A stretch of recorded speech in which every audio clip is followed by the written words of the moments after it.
When we think of circulation in our bodies, we commonly think of our blood. We think of the veins and arteries that transport it, and the heart that beats to move it through our bodies. There is, however, another circulatory system that exists in our bodies that is often overlooked. It is called the lymphatic system. It has its own pumping system, its own fluid called lymph fluid, and its own vessels called lymphatic vessels. While the blood delivers oxygen and nutrients to the cells, the lymph is responsible for removing waste products from the cells, as well as dealing with infections. If your body were a small city, then the lymphatic system would include the garbage men, the sewer system, and the police force all rolled into one.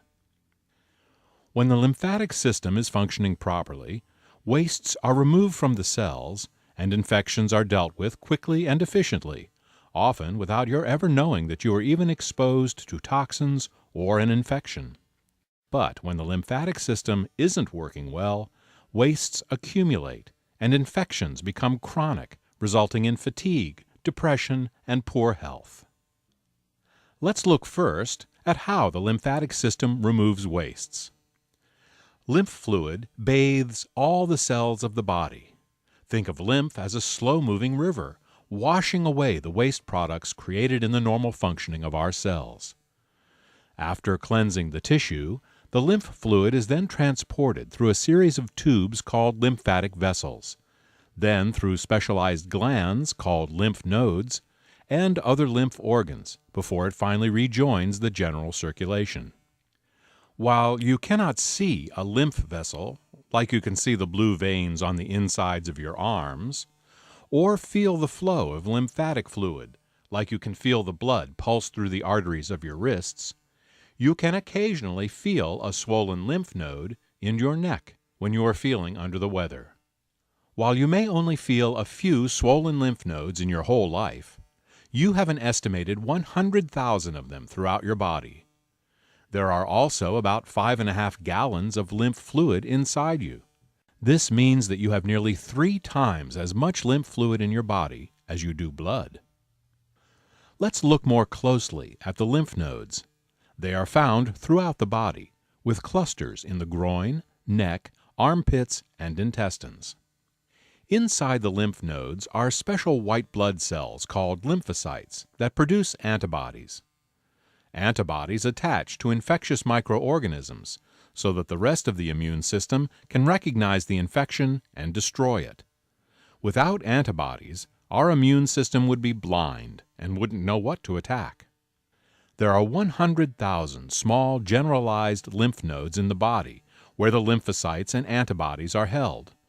In addition, there are a few larger lymph organs with special functions. The first specialized lymph organs we will talk about are your tonsils. When you get a sore throat, what you are feeling is often diagnosed as tonsillitis. You are born with 3 pairs of tonsils, but many people listening to this program no longer have their tonsils. As late as the 1970s, 1/3 of all operations performed in the United States under general anesthesia were for the removal of tonsils.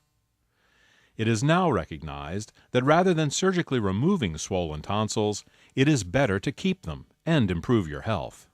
In other words, don't kill the messenger.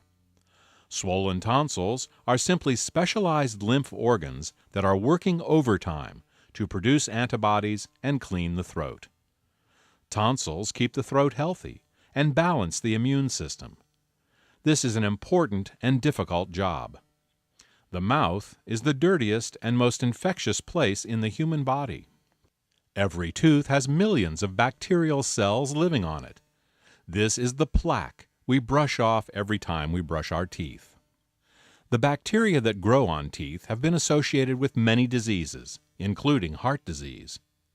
With every swallow of food, we transfer these bacteria down our throat. Now, the stomach has acids to kill these bacteria, but the throat must continually deal with this bacterial onslaught. It is the tonsils that come to our defense. While there are some extreme cases where chronically infected tonsils must be surgically removed, modern medicine is now of the opinion that this should be avoided if at all possible. The second specialized lymph organ we will talk about is the spleen. Its job is to filter foreign substances out of the blood, such as the billions of worn-out red blood cells that die naturally every hour. The spleen also stores red blood cells and releases blood to the body in case of extreme blood loss. Many people believe that it is the liver that filters the blood. Well, rather than filter the blood, what the liver does is to create substances that combine with toxins, so that they become less toxic and more easily removed from the body. The word filter is really more appropriate for the spleen than the liver. The thymus gland is another organ of the lymph system. It is located behind your breastbone, in the center of your chest. The thymus is where T cells mature, and as such it plays an important role in your immune system. Unfortunately, by the time most of us reach adulthood, our thymus gland shrinks and shrivels to a fraction of its original size. There are many different kinds of T cells, and all of them are vitally important to your immune system. T helper cells regulate the immune system and activate other white blood cells. Cytotoxic T cells destroy virally infected and cancerous cells. Memory T cells keep a record of every infection you have ever been exposed to, so that if you are exposed to the same or a similar infection again, your immune system can recognize that you are under attack very quickly. The faster your immune system can mobilize a response, the less likely you are to have a serious infection. Many times a person will feel a little sick for a few hours, perhaps have a sore throat and feel fatigued, but then later they feel fine.